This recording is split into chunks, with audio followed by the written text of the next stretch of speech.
Posible daw na makaranas ang Metro Manila ng Carmageddon sa darating na weekend sa Christmas Exodus. Live mula sa EDSA Guadalupe, nasa frontline na balitang yan si Gerard de la Peña. Gerard, gaano ba kabigat ang traffic dyan ngayon? Alam mo, Julius, grabe ang traffic sa mga oras na ito. Nakikita nyo dito sa aking likuran ay ang sitwasyon dito sa northbound lane ng EDSA Guadalupe. Ang traffic na ito ay nagsisimula dyan sa pagbaba ng Magallanes flyover at ang kabilang dulo na nito ay doon na sa Cubao. Doon naman sa southbound lane ng EDSA, magsisimula ang traffic dyan sa bandang Estrella at matatapos yan sa bandang Magallanes. Alam mo, hindi na rin ito bago sa mga motorista dahil kaninang tanghali pa lamang ay ganito na ang sitwasyon dito sa EDSA. Julius. Gerard, gaano na ba karami ang mga motorista dyan sa EDSA? Meron bang way para malaman ito? At itong nangyayari dyan sa likuran mo, yan ba yung may tuturing ng isang Carmageddon?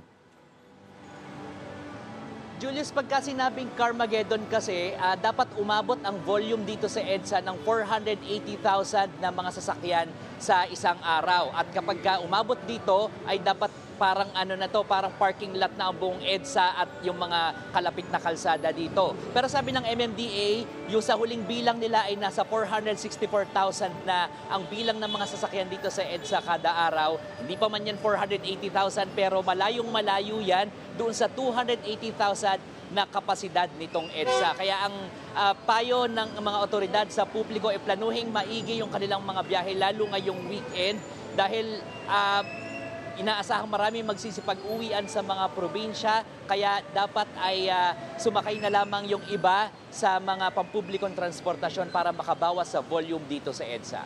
Julius. Sa nakikita natin, Gerard, halos hindi gumagalaw ang mga sasakyan sa likuran mo. Pero ang tanong dyan, meron ba mga alternatibo pang pwedeng daanan para hindi naman maipit sa heavy gat na traffic? Magandang tanong yan, Julius. Kanina lamang ay binuksan ng lokal na pamahalaan ng San Juan yung tinatawag nilang West Crame Green Hills Connector Road. Ito yung magkokonekta doon sa Eisenhower Street at doon sa 3rd West Crame Road dyan sa bandang San Juan.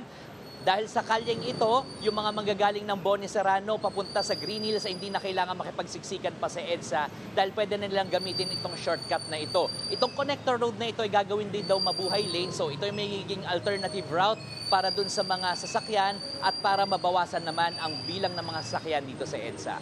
Julius. Bukod dyan, Gerard, may chance na bang ma-extend ang operation hours ng MRT at LRT gaya ng panawagan ng maraming commuter?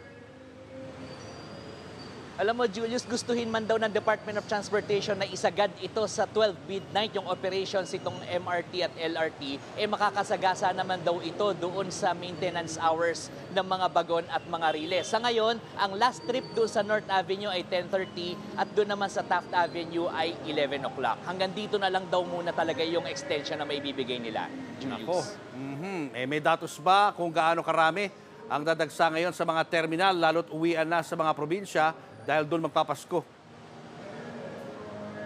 Sa tansya ng mga otoridad, Julius, dyan sa PTEX ay aabot ng 3 million ang bilang ng mga pasahero simula December 20 hanggang sa unang linggo ng Enero. Sa mga pantala naman ay 4 million at ang huling impormasyon nakuha natin sa NAIA, ang sabi nila ay pwedeng lumampas ng 150,000 ang bilang ng mga pasahero doon kada araw ngayong Christmas season.